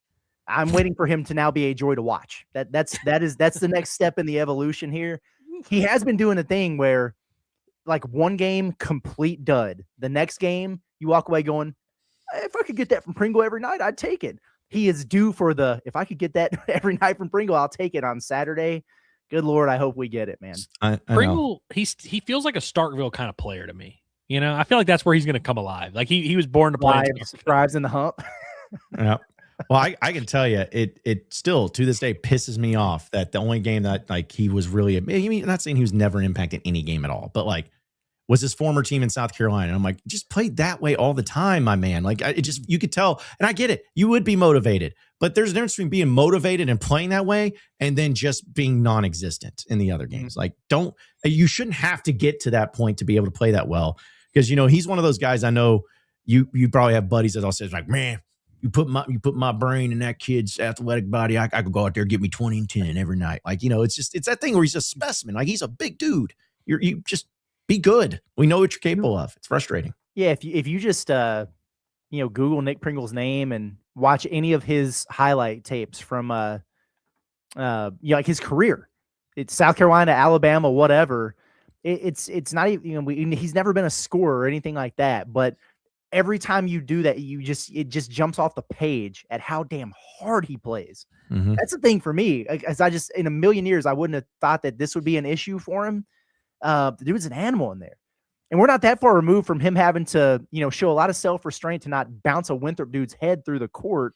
And it's just, I don't know, like the fire doesn't seem like it's there right now. So I don't know. You never know what's going on with a kid because a lot of people were like, "Oh, well, he's lazy. He doesn't care." Well, that would be new for a guy who's played 10 years of college basketball. So there's got to be a way to make it click. I don't know what it is, but I hope they do it. Benching him, like not playing him at all. Arkansas, they don't have the rotation to be able to afford to do that. He has to be able to give them something. And to your point, Curtis, about Nick, when people say, yeah, he's like lazy or whatever, I was like, I'm sorry, maybe I'm just looking at it through the rose-colored lenses, but I'm like, John Calipari would not start a guy who's just lazy. He wouldn't have recruited him, and he wouldn't start him if he's just like every day he's lazy. Like, I just don't see that being a thing. You're right. And there's got to be something going on there because he gets asked about him a lot and he hasn't been producing much of anything at all, but Cal continues to start him and continues to, speak highly of him. Love coaching him. He's a great teammate, all those things. So either he's got something going on, like maybe like a injury or something that we don't know about. I have no clue. Or they just don't like Malik Ewing that much. Yeah. Because he's so very clearly better, but they're like this. I'm not starting this dude out of the principle of the matter. One of the two has got to be the case here. I just don't know. Yeah. It's just like when you keep comparing it to where Ricky Scott started every game and got benched for BJ Young. And everyone's like, why not just start BJ Young? Because he's better. But I don't know. Method to the madness, I guess. A few more chats here. Super chats. Appreciate it from Quinn. Says, I love Flow Sports, but it was the only way to watch track and field back in the day. Yeah. So, okay. Were you actually able to watch? Yeah. So, okay. Flow Sports exists for a specific reason. Like, I know Daniel Shee was telling me he used to watch a lot of wrestling on Flow Sports. And that was like his way to watch collegiate wrestling. And so I get it from that standpoint. You want to watch track. You want to watch the javelin. You want to watch the shot put. You want to watch all these, gymnastics, I think, has some flow stuff going on. If you're watching a sport regularly and Flow Sport is your way to do that, perfectly fine. I actually think they've gotten better in terms of actually showing what's happening on the field, and the commentators every now and then will actually be talking about the game that's happening. I just don't understand why for baseball all year long we don't need it, but now for this one weekend, not only do we need it, but we have to pay for it. That's what sucks about it. And I don't understand how we're at a big league ballpark where they host the Big 12 tournament, and it's on ESPN Plus, it's on ESPN, whatever, it's on, ESPN 2, ESPNU or whatever. Why can these baseball games not be on ESPN Plus when we are in a freaking big league ballpark that has all the equipment, has all everything? Why does Flow Sports have to exist here in this context? Nobody has ever been able to explain that to me. Yeah. I kind of look at it where it's almost like, imagine in SEC football now, you just go back in time and you pluck Jefferson Pilot Sports and you're like, all right, we're going to have a game once a year on this, boom. And then you're going to have to pay for it too. It's like, yeah, why? Like we got SEC Network and SEC Network Plus, and it's like, now you're just going to have this. It's like, no one wants that. But, but hey, here's the deal. They make a killing. In the month of February, they make a killing. They probably make their whole year in the month of February for the amount of like baseball fans that go into it. So, all right, we'll get to a few more of your chats. I did want to do this. I don't know. Maybe I'll start a new segment just called, hey, y'all see this? Because I've always wanted to do that of just the random stuff that's been going on. Real quick, did you guys see Minnesota got a big victory last night? I know you guys probably saw that a little bit. Did you see the prank that the team pulled on their head coach in the celebration of the locker room? That was cool. I did see it. Yeah. Yeah. Here it is. I thought it was pretty fascinating. Let's freaking go! Yeah. So just in case everybody didn't know, it's like, yeah, they just didn't say anything. Because that would be kind of like a really eerie thing. And Curtis, I know you've coached where you like get into the locker room after a big win. And then it's like imagine if I feel like if Must, because we know Must would do that. Imagine if Must did that and the team did that. He'd probably like literally pull out a knife and be like, you guys do not do that to me ever again. But that was pretty funny though. Dude, they should have let it go for like 5 more seconds. Yeah. You couldn't hold it in though, man, because it was such a big win. Like it's like, I get it, but it would have been tough to hold in. So it's it's when you don't read the room and something like that happens, that's really tough. I'm glad that they were just pranking him, but I'm sure for a split second he was like, what happened? Like, was there a fight or something before I walked in here? When I got my first win as a college coach, and I took over mid-season, so it was weird. And we were on the road, and we played Williams Baptist over in Walnut Ridge. We kicked their ass, and it was awesome. And I was fired up about it. And when we travel, you play 2 games in 3 days, kind of like the Big 12 does. We play every Thursday and Saturday. So we had a Thursday night game, and then we had an early Saturday game. So we're up big, and there's like 8 minutes left, and we're up 25 or something. So I took our best player out. Hey, take a load off, man. You're good. Get a little rest. Let's not put too much on you. Let's get ready for Saturday. And I guess he was in the locker room before I went back in there after the game. He was just throwing a fit because he got taken out, and he was trying to stat pad, and it turns out he was a dickhead anyway. But so then when I went in there and I was like, let's go, great job, everything. And there was like all this animosity because he was throwing a fit and other guys on the team were yelling at him, calling him selfish and stuff. They had this whole big thing in the locker room after my first win. And I was like, why is nobody, what the hell is going on in here? It was the most awkward thing in the world. Ruined a great moment for me. I'm not going to lie. Dude, they should have lifted you on their shoulders. Yeah. I'm saying, You're a big boy, though. I don't know. You might not have had the big enough guys for that. Gosh, man. I said must pull out a knife. You should have pulled out a knife and be like, listen here, buddies. Like, this is my first win. And imagine, because it made me think of, like, remember when Sam Pittman got his first win in that moment? It's like, he gave it. Imagine Pittman goes in there and it's just like all the people we need on the plane and all that stuff. And they're just like screaming at each other. They hate each other. They're like, you bang my girlfriend, and like, just, it's just, what? It's like, it's crazy. Celebrate a win. Yeah, that's tough, man. And so then we went and played on Saturday, and we were getting our butts kicked just as bad as we had won the game before. And there were about 8 minutes left, and I benched all the starters except him. Let you stay out there with the scrubs and take this L, buddy. He didn't like that either, but No, like I said, he's karma, right? He's probably actually, no, I'm not going to say what it is because he's probably like a highly successful person. But I was just saying, it could have turned around on him too. So also, this is, hopefully it doesn't get demonetized for this, but I'm not going to play the audio of it. You guys may have seen this. Have you seen this shooting motion by this particular player? I mean, I know, coach, speaking of being a coach, Curtis, like this shooting style for this guy is wild. Look at this. Have you ever seen? Look at this. What? Oh, wow. Like who? I understand. Like everyone talked about Ronnie Brewer because he broke his arm and he's shot with a cast at Butterfield Elementary. But it's like, at what point does this player just not? I don't know. Like I just feel like stuff like that, as long as it goes in, I guess. But jeez, man. I saw somebody tweeted out that he shot like 33.3% from three in the NAIA the year before. So there you go. That's wild. Y'all remember, crazy, speaking of Coach Cal legends, y'all remember Michael Kidd Gilchrist? Yeah. He had one of those jump shots and by the way, it got worse and worse as his NBA career played out. I have a picture of it right here. Ew. This is a jumper right here, man. Yeah. That's a jumper. But as soon as I saw that, I was like, I have to pull up Michael Kidd Gilchrist. That's exactly what it reminded me of. So since we got a basketball and a baseball guy, what triggers you guys more when you see like a weird shooting like form or like a batting stance that you're just kind of like? Because I feel like there's like obviously very much like shooting as we just saw, but like batting stances, there's so many different ones, and I always wonder like, is there really method to the madness of it all? I guess there is, but because what was it? Ken Griffey would just like stand. And like just stand there straight up. And then some people have the bat just flying it back here and like they take a shoot. So I don't know. I just feel like it just really like, it's like, what's going on with this person? Like why, who taught him that?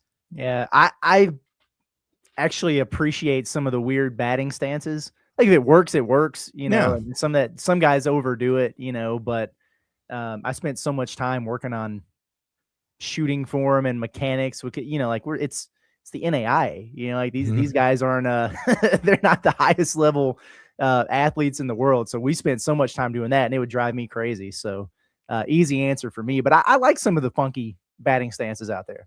I also like some of the funky batting stances. And honestly, as the baseball guy, I would say that basketball jumpers and the way they look sometimes bug me way more than baseball. Because baseball, it really is, like you said, John, it's kind of like your own thing. Whatever you need to get in a rhythm and be on time. And now, obviously, there's some guys where it's like, hey, you're doing a leg kick and you're late on every fastball. Okay, we need to figure something out. We need to simplify this. Those examples do happen. You don't really see them at the high levels as much, where a guy that has a weird stance like Gary Sheffield or whatever, it's like usually they have fast enough hands and that's just what they need to do. Basketball, it's one of those things where like I've seen a lot of guys with ugly jumpers. With basketball, it's like the numbers will shake out. Like if you're a good three-point shooter, we will find out by what the numbers show and your free throw and all that. It's very rare that someone has an actually ugly jump shot and it just turns out to not be that big of a deal. You know, even like Lonzo Ball had that weird one at UCLA. He changed his jumper completely in the NBA and shot it pretty well, and then he got banged up, and now he's not shooting it well. But it's like he had to adjust his thing. It's very rare that you see someone with just an ugly jump shot that does shoot a high percentage from 3 and free throw. Was it Sean Marion? Is he the one that in the NBA had a weird shot? Flick. Yeah. He's like a chest shot, like flick shot thing. Yeah. So I was like, I mean, I'm not saying he was like this incredible shooter, but I just remember he was someone that was like, he's in the NBA, he's got a weird shot form. And maybe I should have said for baseball pitching form. Maybe that would have been a better comparison of like some interesting submarine pitches. Yeah. But that also is like an advantage. You know what I mean? Those like weird lefties that hide the ball all weird, you know, obviously if you're not throwing strikes, then you better figure it out. But it's like some of those dudes, it's like, it almost helps. Sean Marion's a really good one. The best man in my wedding, he used to get fighting mad at us because we tell him he had a Udonis Haslam J. That's funny. There's a lot. Yeah. In there, so. Okay, Seahawk, rare dub from him. One of the few examples, Tyrese Halliburton has one of the ugliest jumpers this side of the Mississippi. He does. Just a damn good 3-point shooter on high volume. Like, it hasn't affected him. Because I remember when he was in college being like, are we sure? Like, are we sure this is going to work? But it is what it is. Yeah. Shout out for Razorback fans. Dwight Stewart, 94 championship, 6'9" big man. He like literally would cock it back here because he couldn't jump. So he just like, I got to get all of the force behind this thing to go. But hey, it went in. It went in. Okay, so one final thing, and then we'll get to your chats and we'll get out of here real quick. But I don't know if you guys saw this. I tweeted about this as well. If anybody does this, because we're all Fayetteville residents, if any of you guys do this to us or do it to me, you're cooked. You're going to get toasted. Because the Fayetteville Police Department said a recent social media trend, which after you read that, I'm already done. But it says individuals in Fayetteville go and kick in the doors of homes. It's extremely dangerous and illegal, and our priority is safety. It's like, you have any information that, and of course, they had a video of kids going in there kicking a door. I'm like, if you do this to me, man, you're going to eat lead. Yep. So don't do it. If you're one of those people out there doing this, do not do it. I don't Are they at least waving the 4-4 when they kick in the door or no? No, they're not. It's like, I don't know. I mean, trend. Who starts these social media trends? I don't really know, but either way. All right. A few chats here before we get out. Appreciate everybody. Hickory Hog says, shout out to Wesley. Heard him throwing his opinion back there. Yeah. Yeah. He's been doing a lot of that lately. He's speaking his mind, you know? Yeah. I feel like Wesley's going to do something this weekend while Curtis is, on dad watch. He's going to do something that like nobody will believe. And Curtis will be trying to tell Michelle about it. And she's gonna be like, no way. Yeah. Like Michelle might leave and he'll just like speak a full sentence and be like, so I'm not going to say, I almost said something inappropriate. I'm glad I didn't, but yeah, I feel like he's going to do something crazy that Curtis will have no proof of. I hope it's that. And that he just doesn't like completely discombobulate himself. So we'll see how it goes. Yeah, be on the lookout, folks. I talked about it on the Pod the Palace. Oh, by the way, John, since I threw you into this, I need to let you know.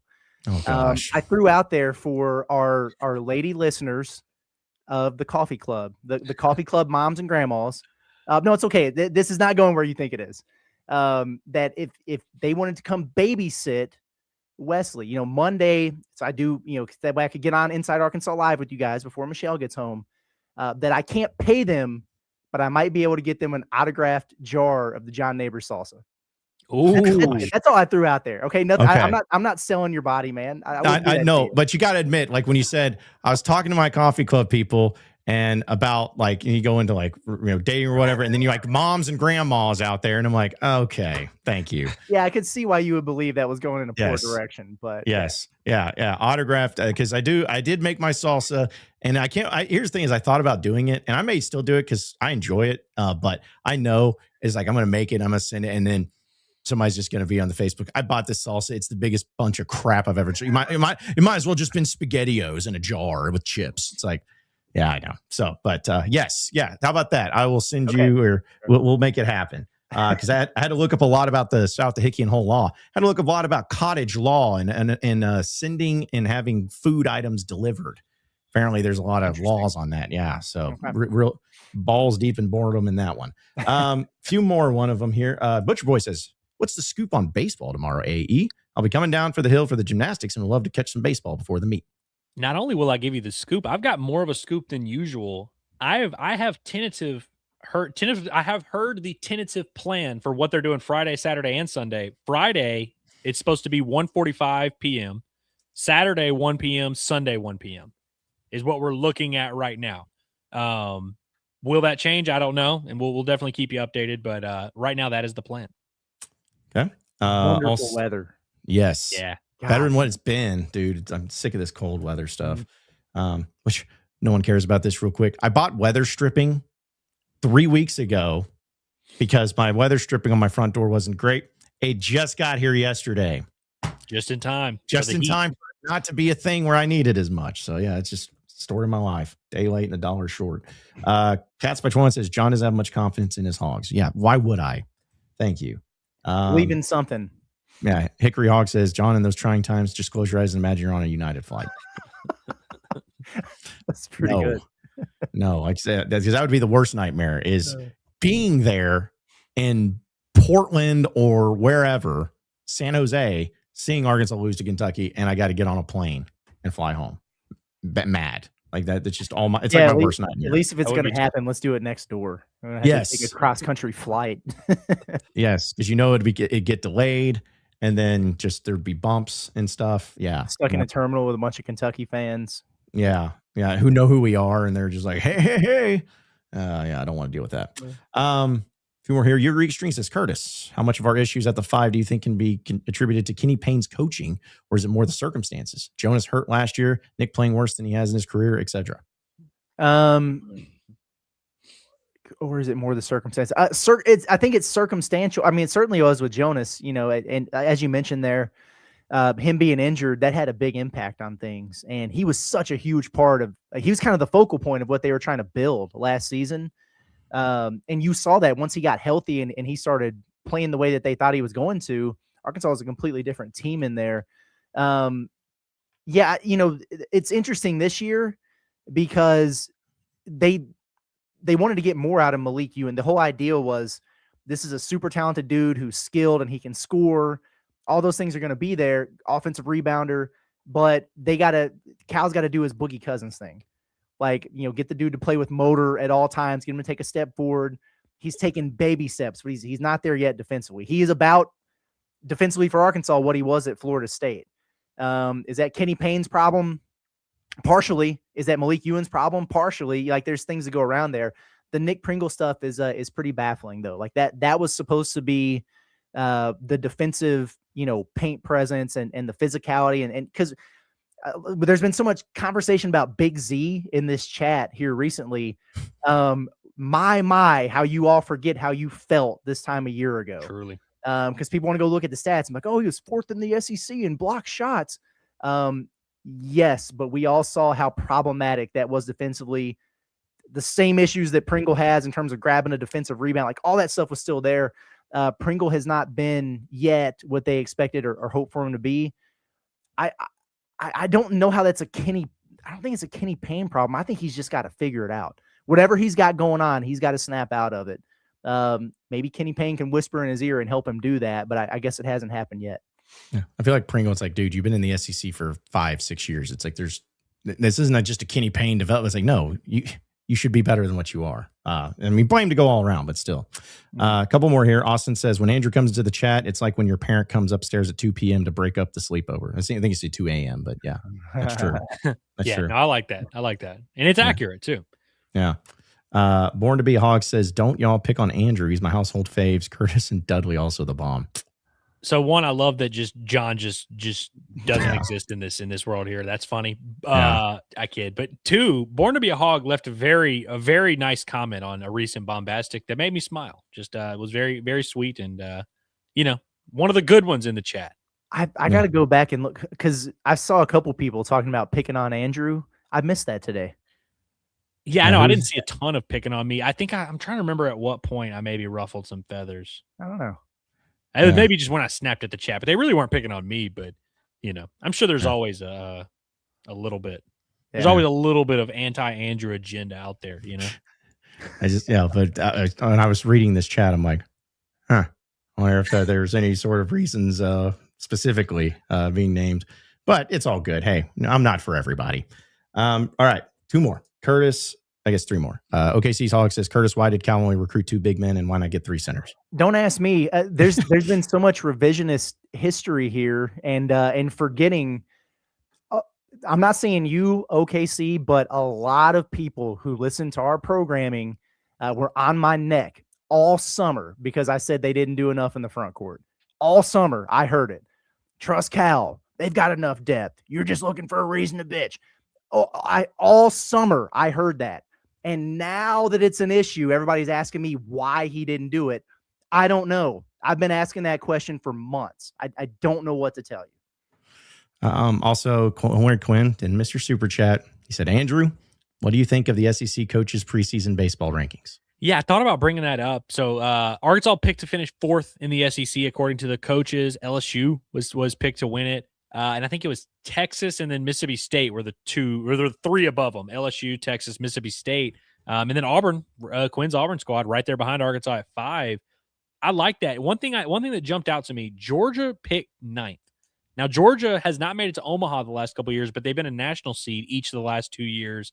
They also, if you look at the rankings of transfer portal stuff, Georgia has the number 1 transfer portal class, and it's because they have 24 transfers. 24, which is very interesting. And I think they did a good job. They, of course, got Joey Volchko, who we thought was going to be a Razorback. So I think Georgia's interesting and could finish higher than that. But, dude, DBH has been openly critical of what Wes Johnson is doing at Georgia. And I don't think that, like, I'm speaking out of turn by saying that. At the Swatters Club, he mentioned, he was like, Georgia, there's some teams in our league that are doing 23, 24 transfers every year. That's just a bold strategy, if you ask me. And he's like, I think he even said yesterday, I wouldn't want to be in a locker room like that. I wouldn't want to have my entire team, dependent on transfers year in and year out. You kind of like to have the high school kids, like to have some stuff coming out there. And I think based on the poll, seems like a lot of SEC coaches agree with the way that Dave views it, and which is very interesting to me. I got to be honest. I look at the 2 teams directly in front of Arkansas, Mississippi State and Texas. I like the pig. And, last year, Texas, if y'all remember, I was very high on Texas because I was like, man, Jim Schlossnagle, I hate him, but the guy's a stud. And I just think Texas is not getting any love. They wound up winning the league and not making it to Omaha. They kind of overachieved in the regular season. I don't think they're a top 3 team in the SEC, but they won the league and brought back some pieces. And so everyone assumes they're going to be very good. And Mississippi State's super talented, but year 1 with a lot of transfers, I don't know. I don't know if they're just going to just waltz right in and win the league here. Yeah. All right, and final one. I just want to address this because he's like, I get on here to listen to you guys, but John calls us UK fans idiots, LOL. Some definitely are, but not all. I watch most of the Hog games and like hearing you all. Here's the thing. You got to understand, just like everything, I say idiots in general because there are a lot of them, just like there are a lot of idiot Razorback fans. I call the people in the chat a lot of times idiots. It doesn't mean anything negative. It's just some friendly trash talk. That's all it is. Don't take it so personally. That's all I'm going to say. Anyways, guys, any final thoughts before we roll out of here for the day? Thoughts to smell it. I meant to start that chat. I didn't see it, but something going on with the little one. And so asked for some thoughts there. So definitely wanted to give a shout. Hope everything's all right from that standpoint. A lot of folks have asked about Kingsley. Heard from him out last night, doing well. I know today's a big day, so we'll see about some more updates there as they come. But yeah, man, the injured list, the PUP list for Inside Arkansas continues to grow, but we got to get everybody back on track. So there you go. Yeah, for sure. We definitely are keeping all of y'all in our thoughts, and that's a serious thing. Like, obviously, when we're doing the show, we interact with you guys, but you'd be stunned at how many times we're like talking about people in the chat and, oh, hey, did you see this is going on with so and so, and I hope he's doing well. And so we're definitely thinking about a lot of you. And if you need something to watch, you got another Bombastic coming out at 3 p.m. We're ramping up, man. This ain't no once a week production anymore. Season's around, and just about every day for the foreseeable future, you're going to be having some baseball to talk about. Yep, absolutely. You have some, Curtis? Oh, well, we got one more super chat. From Paddlefish, he says, Curtis, love Pot at the Palace. I don't care what Kopesky says. Someone please put him in his place. Kopesky, I don't know what Kopesky's issue is. I also don't really care. The next good take that Kopesky has, ironically enough, will be the first good take that he has. So Feel however you want to feel. We should have banned you a long time ago, but I realize you have nothing going on aside from this show, so we let you hang around. He's harmless. Don't worry about him. Appreciate you, though, Paddlefish. Yeah, appreciate you, Paddlefish, and appreciate everybody. Not you, Kopesky, but everybody else who listened in and helped out and joined in and had some fun with us here today. So be sure to subscribe to us here on Inside Arkansas for all the great Razorback content, whether it's Pod at the Palace for basketball, the Bombastic podcast with baseball. You got Inside Arkansas Recruiting with Dudley Dawson, Inside Arkansas Live each and every day. And don't forget Pod at the Palace postgame show following Arkansas and Mississippi State. It's going to be an early one. How about that? That was the last time we had an early Pod at the Palace postgame show, but it is going to be happening there on Saturday. So be sure to subscribe to us. Check out all of our audio podcasts, wherever podcasts are found. And that'll do it for us today. For Curtis Wilkerson and Andrew Ellis and intern Cameron, I'm John Neighbor. Same sports show, same sports channel. Tomorrow at noon. Have a great rest of your day, everybody. See you then.